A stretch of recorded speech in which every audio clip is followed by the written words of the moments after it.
dan kita bisa mendengar lagi kolom menyanyikan nyanyian yang mungkin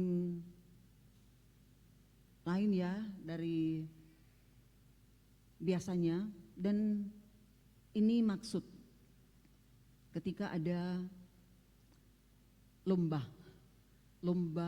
paduan suara antar kolom, efeknya itu ke ibadah, bahwa lomba ini memicu jadi jemaat untuk menyanyi dengan baik dan upayakan, dan ini menjadi salah satu persembahan yang hidup yang berkenan, menjadi salah satu bentuk ibadah yang sejati. Saya katakan salah satu bentuk. Dan pasti di minggu-minggu akan datang akan juga datang kolom-kolom dengan tampilan, ada kolom 15 Sobaletian, ada apa kolom lagi 19, so kolom 10, kolom 5 lagi semua latihan. Ini kolom 1 sudah memulaikan tampil dengan 4 suara, jadi bukan 1 suara. Semoga akan selalu seperti ini, karena sebenarnya itulah maksudnya ada lomba. Sekalipun keadaan daripada 19 kolom tidak sama Kang Pendeta Dr. Stevi, bahwa masing-masing kolom ada DP tiap-tiap.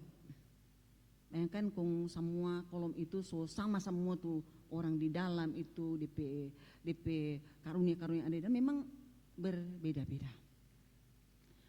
Nah, saudara-saudara, di hari ini pula kita boleh menyaksikan ketika gereja boleh melakukan apa yang diamanatkan oleh Tuhan Yesus Kristus, membawa anak-anak untuk dimasukkan dalam persekutuan kematian dan kebangkitan Kristus. Dan hari ini keluarga Tamalawe Tuyuwale membawa anak kekasih mereka yang diberi nama Dirli Justisio.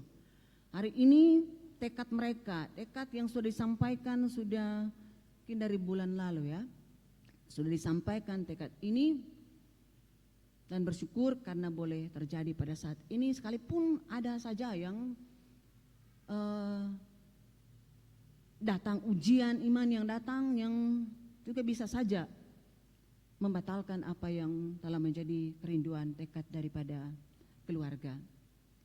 Dan anak Dirli mungkin bukan lagi orang asing nih, karena kalau biasa hari Minggu ada anak yang beribut di belakang, so dia itu, karena dia jabar ribut, dia suka menyanyi, pun ini ikut-ikut. Tadi dia pe tangan dia ikut tuh DP irama. Ini masih kecil, dia punya karisma, dia punya talenta.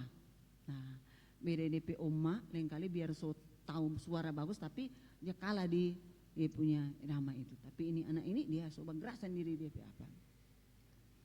Dan tentunya apa yang telah dilakukan oleh orang tua sebagai wujud menjawab apa yang Tuhan inginkan, dan tidak berhenti pada pelayanan baptisan, akan dilanjutkan dengan proses mengajarkan kepada anak apa yang telah Tuhan ajarkan kepada orang tua.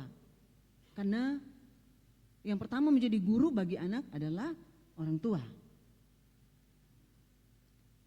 keluarga. Dan kemudian dimintakan Mama Ani dan Papa Ani, yang semua Mama Ani dan Papa Ani mereka ada di bidang tugas mereka masing-masing. Ada pendeta, ada dokter, ada bidan, ada nurse, mungkin ada pengacara ya. Nah, ibunya nurse dan apanya pengacara, yang tidak hanya saja mendaftar untuk yang kita penama nih kasih mau jadi Mama Ani Papa Ani, tetapi benar-benar melakukan apa yang menjadi bagian tanggung jawabnya. Karena satu saat nanti ketika dia sudah dikatakan dia sudah ya bisa sudah 17 tahun, sudah akil balik, dia sudah bisa ada di kelas katekisasi, dan dia mengikuti katekisasi untuk kemudian dia mengaku iman sendiri, nyendak lagi orang tua baptisan yang memanyau, tetapi dia sendirilah yang akan mengaku imannya. Tetapi bersyukur sekalipun dia masih kecil, dia sudah kau tulis dalam buku kehidupan menjadi anggota tubuh putramu.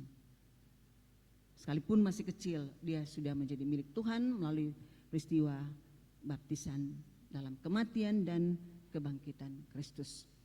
Dan salah satu juga bahan ajar bagi orang tua baptisan untuk anak ini, bagaimana anak ini mempersembahkan kehidupannya, tubuhnya menjadi persembahan, menjadi ibadah yang sejati. Saudara, bagian pembacaan kita dari Roma pasal 12 ayat 1 sampai 8, dan bagian ini cukup terkenal ya bagi kita karena kita suka mengutip bagian ini. Paulus menuliskan surat di Roma sekalipun dia belum pernah ke Roma.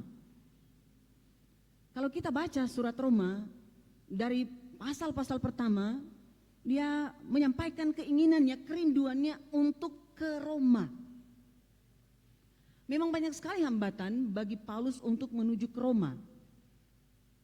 Tetapi pada akhirnya kita tahu bahwa sampai jugalah Paulus ke Roma.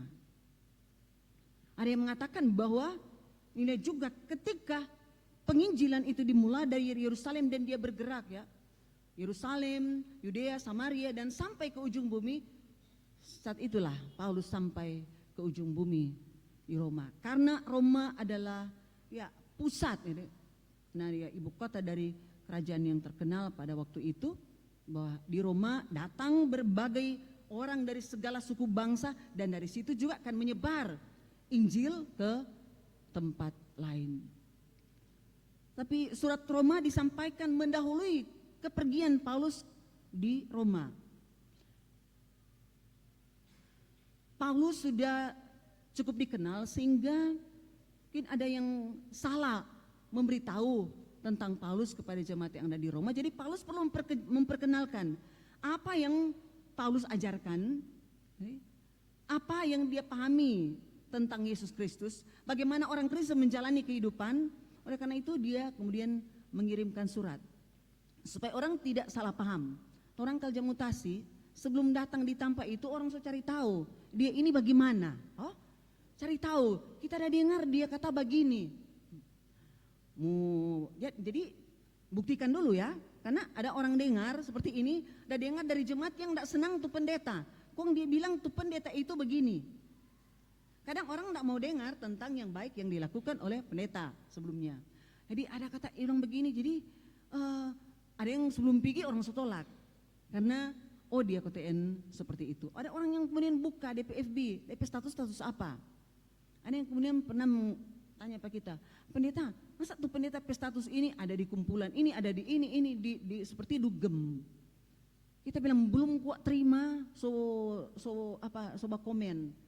Terima dulu, kalau solia, wah bukti, ternyata ini terbukti. Karena kadang-kadang ya kita cuma lihat dari kulit luarnya saja. Jadi mungkin ada satu hal yang perlu dijelaskan kepada jemaat yang ada di Roma, tapi yang pasti dalam kehidupan berjemaat banyak terjadi ya nih kesatuan itu menjadi terganggu karena itu jemaat yang di dalam kehidupan gereja so ada tuh tugas tapi nyendak baking sesuai dengan DP tupoksi. Ada yang tugasnya begini nyendak baking, ada yang so kasih tugas ini tapi yang lain ambil atau dia tidak dilibatkan sehubungan dengan apa yang ditugaskan kepadanya. Ataupun ada yang beranggapan bahwa orang kuat hidup ini sebagai gereja, orang cuma di gereja joto orang dapalia orang suci, orang dapalia muka manis, dapalia di sini manis. Tapi kalau orang so di luar, enggak apa-apa. Orang kembali ke kehidupan. Jadi kalau boleh mau baruci, kalau pengacara kalau boleh dia tuh hitam boleh kasih putih, ya yang penting sudah di luar gereja. Kalau dia batibo, kalau tuh di gereja suci, kalau tuh di luar, kalau tuh liter, 1 liter kita boleh baking berapa 3/4 liter, ada yang apa timbangan. Nah kalau orang coba bleaching gitu, dia suka kasih akan apa di terus DP timbangan sebenarnya DP timbangan mesti 60 kilo, ya cuma 59 kilo. atau hal-hal lain, karena memisahkan kehidupan di gereja itu dengan kehidupan yang beribadah. Saudara-saudara, Paulus bilang persembahkanlah tubuhmu kepada Allah. Kata Paulus, tidak ada tuntutan Kristen yang lebih khusus daripada itu, saudara-saudara. Hal ini tidak mungkin diucapkan oleh seorang Yunani. Bagi orang Yunani yang perlu dipersoalkan adalah roh. Tubuh hanyalah penjara yang dipandang rendah dan memalukan. Tapi orang Kristen yang sejati tidak pernah berpendapat demikian. Orang Kristen percaya bahwa tubuhnya adalah milik Allah, sebagaimana juga jiwanya, dan ia dapat melayani dengan pikirannya, rohnya maupun tubuhnya. Tubuh itu adalah bait Roh Kudus dan alat yang dipakai oleh Roh Kudus. Dengan demikian, inkarnasi juga pada dasarnya berarti bahwa Allah tidak keberatan mengambil tubuh manusia bagi dirinya sendiri, hidup di dalamnya dan bekerja melalui tubuh itu, melalui tubuh manusia Yesus. Contoh, suatu gedung gereja itu adalah dibangun sebagai tempat beribadah kepada Allah. Tetapi ia harus dirancang oleh pikiran seorang arsitek, dibangun oleh tangan-tangan tukang dan pekerja-pekerja. Tidak mungkin hanya pikiran kemudian sudah jadi gedung, tapi harus dikerjakan oleh tangan-tangan tukang dan pekerja. Dan kemudian bangunan itu menjadi tempat ibadah di mana orang berkumpul untuk beribadah. Gereja adalah hasil pikiran, tubuh, dan roh manusia.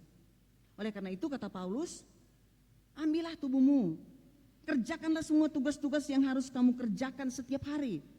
Ambillah pekerjaan-pekerjaan biasa di kantor, di toko, di pasar, di pabrik, di sekolah, di kampus, di kebun, di rumah sakit, dan persembahkanlah semua itu sebagai korban yang hidup bagi Allah.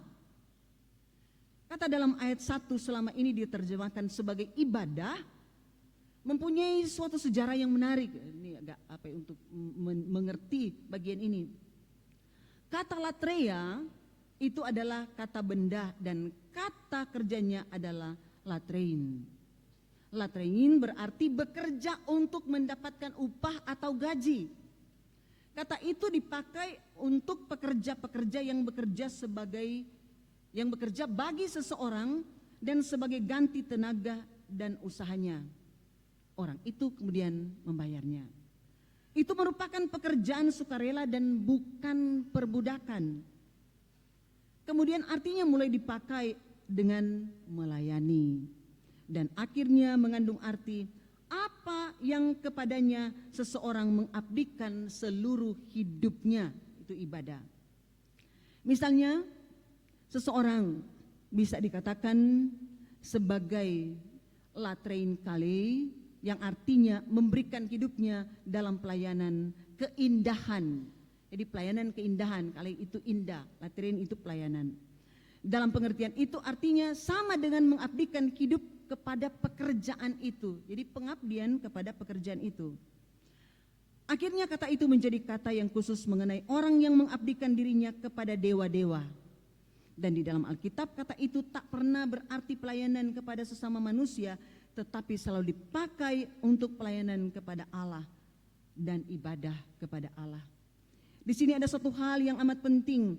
Ibadah yang sejati ialah mempersembahkan tubuhnya kepada Allah dan semua yang dikerjakan oleh tubuh itu setiap hari. Ibadah yang sejati bukanlah persembahan kepada Allah dalam bentuk liturgi semata-mata seperti yang kita lakukan saat ini, bagaimanapun mulianya. Dan bukan pula suatu upacara agama semata-mata bagaimanapun megahnya. Ibadah yang sejati tidak lain daripada mempersembahkan kehidupan sehari-hari kepadanya, bukan sesuatu yang terbatas pada kegiatan di gereja, melainkan sesuatu yang melihat seluruh dunia sebagai bait Allah. Kita ke gereja untuk beribadah kepada Allah, tapi juga kita ke kantor, kita ke kampus, kita ke sekolah, kita ke toko, kita ke pasar, kita ke tempat kerja kita ke kebun untuk beribadah kepada Allah. Karena apa? Bagian ini mengatakan kerja itu adalah ibadah. Jadi dia prosesnya ibadah, kerja, ibadah di gereja. Jadi Apa yang kita kerjakan kemudian kita evaluasi di gereja. Torang sudah melakukan pekerjaan kita, kita datang evaluasi di gereja. Apakah torang da baking? Torang pe kesalahan ketika kita ada di tempat kerja kita akui itu di hadapan Tuhan. Kita meminta pengampunan dan kita meminta supaya kita dibaharui. Kita mendapatkan lagi semangat baru. Firman Tuhan menyemangati kita. Jangan kotek begini, minggu lalu kita ada bikin begini, jangan kotek begini. Jadi kehidupan itu terus ada, karena ini hidup ini adalah ibadah. Jadi kerja adalah ibadah dan ibadah di gereja ini juga adalah ibadah. Hidup beribadah seperti ini, lanjut Paulus, menuntut perubahan hidup secara radikal. Kita tidak boleh menjadi serupa dengan dunia ini, tetapi sebaliknya harus berubah. Untuk menyatakan gagasan ini, ia memakai dua kata Yunani yang tak dapat diterjemahkan sehingga memerlukan beberapa kalimat tambahan untuk menerjemahkannya. Kata yang ia pakai untuk menjadi serupa dengan dunia ini ialah, dia punya bahasa Indonesia sekalipun susah untuk mau bilang, susematisestai, akar katanya skema, yang artinya bentuk luar, yang selalu berubah-ubah dari tahun ke tahun, dari hari ke hari. Skema seseorang tidak sama ketika ia berumur 17 tahun dan ketika dia berumur 70 tahun. Tidak sama ketika dia berumur 15 tahun dan berumur 50 tahun. Tidak sama ketika dia akan pergi bekerja dan ketika dia akan berpakaian ke pesta. Bentuk luarnya itu tidak sama. Skema itu terus-menerus berubah. Oleh karena itu Paulus berkata, jangan berusaha menyesuaikan kehidupanmu pada kebiasaan-kebiasaan dunia. Jangan menjadi seperti bunglon yang warnanya berubah-ubah menurut lingkungannya. Jadi bunglon, jadi di sini kita percaya ini, jadi di situ kita percaya itu, tidak ada ketetapan. Kata yang ia pakai untuk berubahlah dari dunia ialah metamorphosai atau akar katanya morph. Orang dibilang metamorfosis. Yang artinya suatu bentuk atau unsur pokok yang tidak berubah-ubah. Skema berubah-ubah dan morph ini dia tidak berubah-ubah. Orang mempunyai skema yang tidak sama dia saat umur 17 dan 70 tahun. Tetapi dia mempunyai morph yang sama. Jadi dia dari waktu ke waktu dia punya morph itu yang sama. Tetapi skema itu berubah. Orang dengan celana jeans mempunyai skema yang tidak sama dengan saat ia memakai pakaian tidur. Tetapi ia mempunyai morph yang sama. Bentuk luarnya berubah-ubah, tapi dalam dirinya ia adalah pribadi yang sama. Jadi tetap ketika kita pakai pakaian tidur, pakaian pesta, pakaian ke kantor, kita adalah pribadi yang sama. Oleh karena itu kata Paulus, untuk dapat beribadah dan melayani Allah, kita harus melalui suatu perubahan, bukan bentuk luar kita. Ada yang bilang bukan berubah bodinya, tetapi budinya. Ya. Jadi bukan bentuk luar yang berubah, tetapi kepribadian kita yang ada di dalam diri kita. Bagaimanakah perubahan itu? Dikatakan Paulus bahwa yang ada pada diri kita sendiri adalah kehidupan yang dikuasai oleh tabiat manusia yang paling rendah. Tetapi di dalam Kristus kehidupan kita adalah kehidupan yang dikuasai oleh Kristus atau roh. Hakikat kemanusiaannya telah berubah.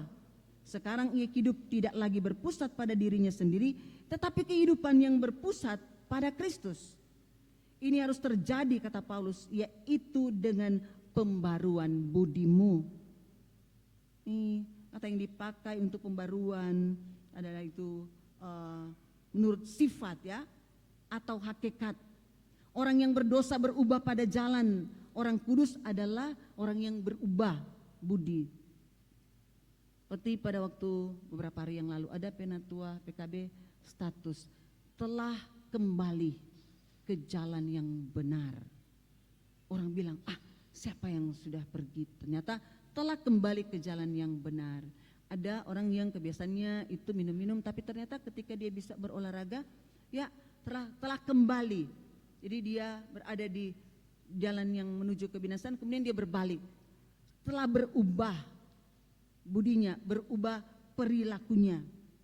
Jadi itu kasih contoh, karena itu memang orang ada baca Kang, karena memang biasa kalau ada pastor kasihan tidak dapat contoh, karena satu funding kita, jadi ya saja kasih contoh itu pastor. Kita tanya tiap kali tabaku dapa, so minum, mau sejak dia sakit, so minum, dia menggeleng, enggak, masih mau minum, so enggak, berarti dia telah berubah, morphnya berubah, meninggalkan kebiasaan lama dan menjalani kehidupan yang baru. Pada saat Yesus masuk ke dalam kehidupannya, orang itu adalah orang baru. Pikirannya berbeda karena pikiran Kristus ada di dalam dia. Apabila Kristus menjadi pusat kehidupan, barulah kita dapat mempersembahkan ibadah yang sejati di setiap detik, di setiap perbuatan kita. Kalau Yesus menjadi pusat kehidupan. Jadi kalau kita masih ada amarah, masih ada kebencian, masih ada iri hati, berarti Yesus belum merupakan pusat kehidupan kita. Karena kita belum mampu untuk meninggalkan kebiasaan-kebiasaan kita yang lama. Jadi itu bagian dari ayat 1 dan 2. Dan kemudian ayat selanjutnya ayat 3 dan 8. Ternyata kita dapat melihat seperti apa yang saya sampaikan tadi. Bahwa dalam kehidupan bergereja, jadi ada macam-macam karunia yang Tuhan beri kepada gerejanya. Dia andaikan seperti tubuh, satu tubuh banyak anggota, tetapi ini anggota-anggota tidak mempunyai tugas yang sama, tugasnya berbeda-beda. Nah, dalam kehidupan gereja ada peraturan-peraturan yang memungkinkan ini anggota-anggota ini untuk melakukan bagian-bagian tanggung jawab. Yang pertama-tama, peraturan-peraturan itu mendorong kita untuk mengenal diri sendiri. Salah satu, jadi menolong kita untuk mengenal diri kita sendiri. Orang kenal kita ini apa kita punya kemampuan. Jangan kita tidak punya kemampuan untuk itu kemudian kita mau di situ padahal kita tidak punya kemampuan di situ. Yang kedua, peraturan itu mendorong kita untuk menerima diri kita sendiri dan memakai karunia yang telah Allah berikan kepada kita. Dan kita tidak boleh iri dengan karunia yang orang kasih pada dia. Kenapa kita tidak bisa main musik seperti Inci ini? Kita tidak boleh iri. Karena ternyata itu adalah bagian yang Tuhan percayakan untuk dikerjakan. Ada karunia-karunia yang ternyata tidak dapat dilihat. Ini orang kita berkhotbah bisa dilihat, penyanyi dapat dilihat, tapi petugas-petugas multimedia tidak dapat dilihat. Tapi mereka adalah anggota-anggota tubuh yang melaksanakan fungsinya sebagaimana mestinya. Yang ketiga, Paulus dengan sungguh-sungguh mengatakan bahwa karunia apapun yang manusia miliki berasal dari Allah. Karunia itu dia punya karisma. Jadi karisma itu adalah sesuatu yang diberikan Allah kepada manusia yang ia sendiri tidak mampu memperoleh atau mencapainya dengan kekuatan sendiri. Itulah karisma. Yang memang katu sodipek karunia itu. Orang biar berusaha mau belajar, ayah berusaha belajar. Kamu nyanyi sendiri dituntut. Memang ya, mau jadi-jadi. Nah, kalau di ibadah, kalau Bapak Subahagapa kita sotaka muka lagi atau sotaka belakang mau menyanyi. Jadi kita kalau menyanyi harus dituntun. Tapi anak kecil bisa menyanyi tanpa harus dikomando, mereka bisa ikut irama. Jadi itulah kepada masing-masing punya karunia yang berbeda-beda. Ada yang berusaha mau main bola kaki dari pagi sampai malam main bola kaki, tapi tidak bisa sama dengan Messi, ya, tidak bisa sama dengan Ronaldo. Dan kemudian yang keempat, apapun karunia seseorang, ia harus menggunakan itu dan dengan motivasi bukan kepentingan pribadi, tetapi keyakinan bahwa itu adalah tugas dan kehormatan yang diberikan padanya untuk mengambil bagian dalam pekerjaan yang baik bagi semua. Jadi ini semua dikaruniakan untuk ya menjadi berkat bagi gereja, menjadi berkat bagi banyak orang. Nah, dalam bagian ini Paulus bilang ada karunia untuk bernubuat. Kalau bernubuat dalam perjanjian baru yaitu karunia untuk menyampaikan firman-Nya, bukan lagi bernubuat seperti dalam perjanjian lama. Maka kalau dia diberikan karunia untuk bernubuat, maka dia harus melakukan itu. Jadi kalau punya karunia untuk berbuat, kamu harus melakukan. Baiklah kita melakukannya sesuai dengan iman kita. Ada karunia melayani, jadi diakonia. Nah ini pelayanan yang sangat penting untuk karunia melayani. Maka lakukanlah itu dengan baik. Ada karunia mengajar. Jadi kalau karunia untuk mengajar, maka baiklah dia mengajar. Nih Tompe pendeta, nih pendeta masih muda, ya baru ditempatkan ketua badan pekerja jemaat di RUT di Boulevard, tapi dia sudah menjadi dosen ya, masih dosen sudah tetap ya, dosen tetap. Dia masih muda, punya karunia untuk mengajar dan dia melakukan itu dengan penugasan yang Tuhan beri lagi di jemaat RUT. Ada karunia menasihati, yang katanya selalu menasihati itu untuk membesarkan hati, karena ternyata ada yang menasihati kemudian mengecilkan hati. Ada yang menasihat tapi kemudian membuat dia down, tapi menasihati membuat dia harus bangkit. Kemudian ada karunia untuk membagi-bagikan. Kalau ada karunia untuk membagikan, lakukan itu dengan penuh ketulusan hati. Jangan lakukan dengan sungut-sungut. Ada karunia memberi pimpinan, lakukanlah itu dengan rajin. Orang semua itu pimpinan ya, saya pimpinan di sini. Penatua diaken itu pimpinan di kolom. Ada UPK di kolom, ini dia dia pimpinan. Maka Paulus bilang baking itu dengan rajin. Nah, ada yang kasih gambaran, ada dua cara kalau pelayan di kolom membagikan misalnya amplop-amplop. Dia kasih di WA tuh amplop atau dia pergi. Mana tuh yang betul? Mau kasih di WA tuh amplop, ambil di WA atau dia pergi. Tentu yang kedua.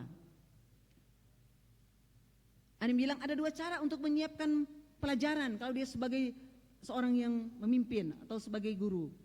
Dia menyiapkan dengan hati atau menyiapkan dengan asal-asalan. Dan kemudian ada karunia untuk menunjukkan kemurahan dan lakukanlah itu dengan sukacita. Kita mengalami kemurahan Allah, maka kita juga bermurah hati. Mungkin inilah juga ketika ada karunia untuk membagi, ada karunia untuk menunjukkan kemurahan yang kemudian mengantarkan kita pada tema memberi persembahan dengan hati yang ikhlas. Nah, bagian ini tidak hanya bicara soal persembahan tetapi soal uang, tetapi pikiran, perbuatan dan tenaga uang kita. Jadi keseluruhan kehidupan kita. Jadi ada yang bilang kan biar orangnya nak kasih doi, yang penting Tuhan bilang persembahkanlah tubuhmu sebagai persembahan yang hidup. Orang mesti mengerti yang dimaksud dengan tubuh, persembahkan tubuh itu apa semua? Pikiran, ya, tindakan dan kehidupan dalam roh. Jadi semua itu, jadi termasuk persembahan yang kita persembahkan. Kalau kita punya karunia untuk berbagi dan sekarang kita kemudian diperhadapkan dengan realitas bahwa kita harus berbagi. Orang berbagi dengan jemaat yang sedang banjir, tanah longsor, belum kelar itu. Kita kemudian dikejutkan lagi dengan peristiwa meletusnya Gunung Ruang yang juga meminta kita untuk kehidupan ya berbagi. Kalau kita merasa bahwa kita punya karunia itu, maka kita jalani itu dengan sukacita. Karena itulah juga tuntutan Tuhan dalam kehidupan kita. Karena kita akan menjadi orang yang beribadah sejati itu tidak hanya di dalam gereja, tapi juga ketika kita melakukan bagian kita kepada sesama sebagai pertanggungjawaban kepada Tuhan.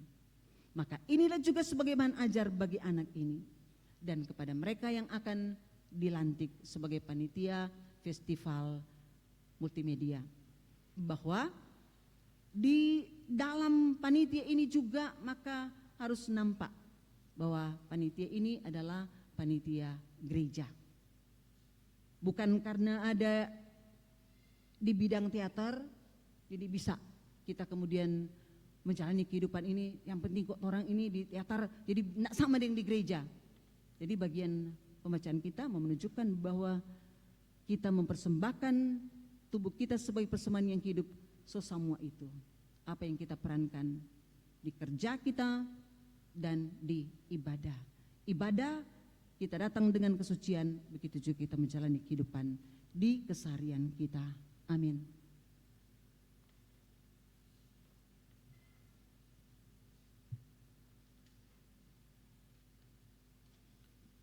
Jemaat yang diberkati Tuhan, puji-pujian setelah khotbah kami mengundang pemuda Jemaat Gemim Sion Malalayang.